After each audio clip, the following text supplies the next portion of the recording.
Welcome to the deep dive. Today we're tackling a concept, idol worship. For lots of people, that immediately brings the Ten Commandments to mind, right? Yeah, prohibitions, basically. Exactly. But what if it's actually way more complex, culturally nuanced, and maybe even connected to things like quantum physics? It sounds like a stretch, but there are some fascinating links. We're diving into the insights of Hanshi Dina Naidu. He's a master in karate, SMA, and kihatsu that's about spiritual awakening. And he has this really unique quantum and cultural perspective on idol worship. It definitely challenges the standard assumptions. Totally. So our mission today is to, unpack all this. We'll look at ancient texts, cultural views, even that science angle. Get ready for some aha moments, hopefully. You might look at things a bit differently after this. And it's important, I think, because it forces us to look beyond just one cultural viewpoint. Idolatry means very different things in different places. Okay, so let's start with the familiar ground, the Christian perspective mainly. Right. The Ten Commandments are pretty explicit. No idol worship, worship one God. Right, it's foundational for Christianity and Islam, too, that idea of singular, non-representational worship. But then you look somewhere like Hinduism, and it's different. Completely different. Yeah. What looks like idol worship from the outside isn't really about worshiping the object itself, the stone, the statue. That's more symbolic. Exactly. It's seen as a representation of the divine, a focus point, you could say. Yeah. The material thing helps you connect with the formless divine energy behind it. The reverence is for what it embodies. Okay, that distinction is key. It's not the thing, but what the thing points to. Precisely. But, okay, here's the big twist. How on earth does quantum physics fit into this conversation? It feels like jumping genres. Yeah, it does seem like a leap. But Hanshi Dina Naidu draws this really insightful parallel. Quantum physics talks a lot about interconnectedness, right? Non-duality. Everything being linked at some fundamental level. Exactly. And that scientific idea, well, it resonates quite beautifully with the Hindu concept of Brahman. Brahman being the ultimate reality. The ultimate, all-pervading consciousness. Not a separate God, but the divine energy that's in everything. So if divinity is inherent in existence... And a statue isn't capturing something out there, it's pointing to what's already here. You got it. It's a way to recognize and connect with the divinity within and around us. Quantum physics uses a different language, obviously, but it also points to this sort of fundamental unity, blurring the lines between sacred material. Wow, okay. So ancient wisdom and modern science kind of converging on this idea of unity, that divinity isn't separate, but like woven into reality itself. That's huge. It is. And Hanshi Dina Naidu really runs with this. He suggests the whole practice of idol worship is often just misunderstood by outsiders. Right. He argues that different rules apply for different people in different cultures at different times. That's pretty direct. Very. And he explicitly says those commandments do not apply to Hinduism and other Eastern religions or modern ways of life. That's a strong stance. It really is. And then he broadens the definition of idolization itself, doesn't he?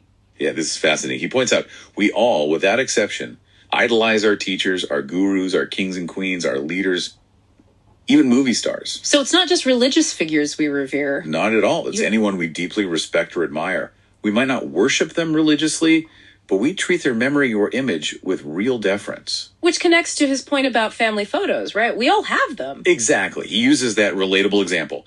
We have photos of loved ones, past and present. And we treasure them. Sometimes, maybe in a tough moment, you might even look at a photo and silently ask for strength or guidance.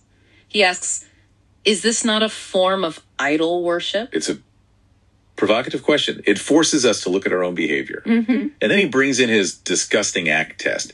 He asks, could you take that cherished photo, throw it down, and stamp on it? Spit on it? Of course not. It feels deeply wrong, disrespectful. Most definitely not, he says, as this would be a disgusting act. And from that, he argues the case against idol worship, as typically understood, is kind of ruled out. Because the feeling, the reverence for the representation is something we all experience. Right. He concludes the commandments, in that sense, do not apply to this broader human behavior. It highlights the shared instinct to protect representations of what we hold sacred, whether it's family or divinity. That really hits home. But some might argue there's a difference between revering a family photo and worshiping a deity statue. How does he bridge that? Well, he implies the underlying impulse is similar. The reverence, the seeking connection through an image, the emotional weight we give it, that core response is consistent. So the object changes, but the human act of symbolic reverence is kind of universal. That seems to be his point. If we instinctively recoil from desecrating a photo, maybe we can understand the sacredness others attach to their divine representations. It challenges grading one form as wrong and another as okay, based purely on doctrine. Okay, so the takeaway here is a much bigger definition of idol worship, revealing this deep, maybe universal reverence for representations. It definitely makes you question assumptions. For sure. And Hanshi Dina Naidu suggests the original commandment's focus is not relevant to modern man or religious beliefs that are far advanced. Or people who understand quantum physics, or just highly evolved thinking. Right. People who grasp that omnipresent energy of divinity is resident in all things. That divinity isn't separate, but immanent, present everywhere. Which leads to his point about the intent behind the commandments. He thinks they were originally about people focusing on symbols instead of God, symbols that pulled them away from the divine. Yes, that shift from the act itself to the intent is the representation, a bridge to the divine, or a block. That's crucial. And for Hindus, that context is different because they do not see God or divinity as being away from anything. Their whole framework, Sanatana Dharma, is incredibly ancient. He mentions 20,000 years, not 2,000. Originating in a supposed age of truth, Satya Yuga, not the current age of ignorance, Kali Yuga. Exactly. So their understanding of divinity is just fundamentally integrated. It's woven into the fabric of their reality, developed over millennia. It makes the concept of an idol as something separate from God basically inapplicable to their worldview. That historical depth really reframes it all. It underscores how different these foundational perspectives are. Absolutely. And this leads to Hanshi Naidu's closing thoughts, which are quite strong. A warning, really. Yeah, he says, beware not to start voicing your opinions on things you do not understand and have limited understanding of science and belief systems that are far beyond your knowledge. It's a call for serious intellectual humility, isn't it? Definitely. He urges caution. Be very careful not to demean Hinduism and Eastern beliefs, which are far advanced, and apply your cultural beliefs to things you cannot comprehend. The term far advanced there isn't about saying one is better, maybe, but acknowledging a different kind of depth or integration. I think so. Recognizing a sophisticated, long-standing philosophical system that operates differently. It requires learning, not just projecting our own framework onto it. And that final line is really striking, connecting judgment to personal consequences. Do not be a victim of karma by invading beliefs that are far advanced of your ordinary thinking. It's powerful. It suggests our judgments aren't just words.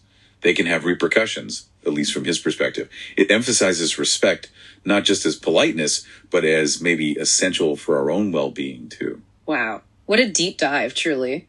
We went from a simple prohibition to this complex web of culture, reverence, ancient wisdom, quantum physics. Hanshi Dina Naidu's view really shows how differently divinity and representation can be understood. Yeah, it really does. So the key takeaway for you listening, I think, is just how layered these concepts can be.